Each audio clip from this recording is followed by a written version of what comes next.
tinatanong ko lang po, may nahuli ba kayo na malaking kriminal, mga drug lords, mga nagmamanufacture ng droga sa panahon niyo po? Kasi ang nakita lang ng tao ay yung mga namatay na mga bata, na mga small time, na mga drug addicts, or mga pusher, etc. O meron mang mga LGU na mga mayor, merong iba. Kaya lang, yung pinanggagalingan po ng droga, meron po ba, Mr. Chair? Meron, ma'am. Marami doon nasa dagat, harap ng Davao. Yung iba naman dyan sa Mount Apo. Can you elaborate on that? Anong dagat at anong tapo? Tinapon ko. Sino po yung mga tinapon ninyo na mga drug lord at smuggler at malalaking fish sa droga? Hindi ko na tinanong bakit pa ako magtanong. Basta pag nahuli, drug lord, I take over, lagay ko sa bangka, pagdating doon sa dulo, talian ko yung kamay pati paa, tapos itapon ko.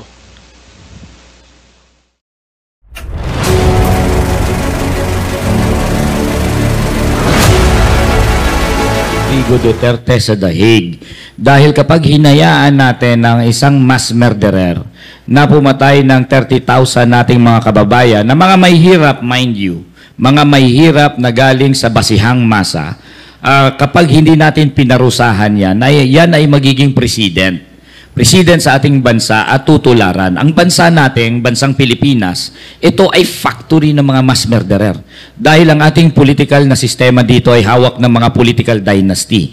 At alam natin na ang mga political dynasty ay pumapatay.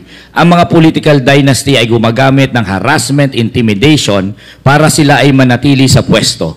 Tanungin mo ang experience ng ordinaryong Juan doon sa mga lugar na pinamumunuan ng political dynasty. Pag sila ay kumontra sa dinastiya, wala silang benepisyo, wala silang public service, wala silang ayuda, at the same time natatakutin sila at umaabot na nga yan sa patayan. Ang bansang Pilipinas ay the deadliest country for journalists and media practitioners. Bakit?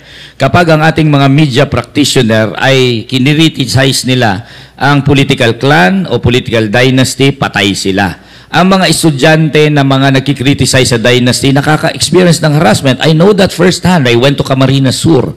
So, ang ating bansa at ang lipunang Pilipino ay talagang magkikreate ng mga tulad ni Rodrigo Duterte kung saan ang impunity ang nagiging rule sa ating bansa.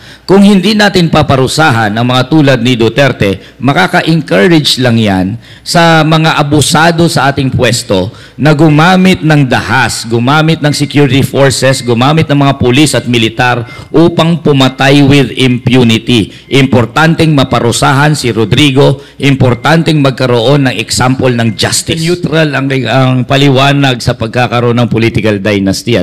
Unang-una, sila ay dynastiya dahil meron silang pinagkakakitaan sa lugar kung saan sila ay nagahari. Ang mga dynasty natin ay kumikita sa korupsyon, sa mga SOP sa public works. Ang mga dynasty natin ang involved sa mga minahan, sa mga quarrying. Ang dynasty natin involved sa mga illegal gambling, illegal drugs. Ang dynasty natin ang involved sa mga land grabbing. Kaya sila nasa pwesto ay upang mapanatili ang kanilang mode of accumulating wealth. At para sila magtuloy-tuloy sa ganyan, kailangan talaga nilang ipamana ang pwesto sa kanilang mga anak, mga asawa, sa kanilang pamilya because it is a matter of survival for their own economic operation. At kailangan nilang gumamit ng dahas dahil hindi naman totoo na they are freely voted into office. Walang mabuting dinastiya, wala.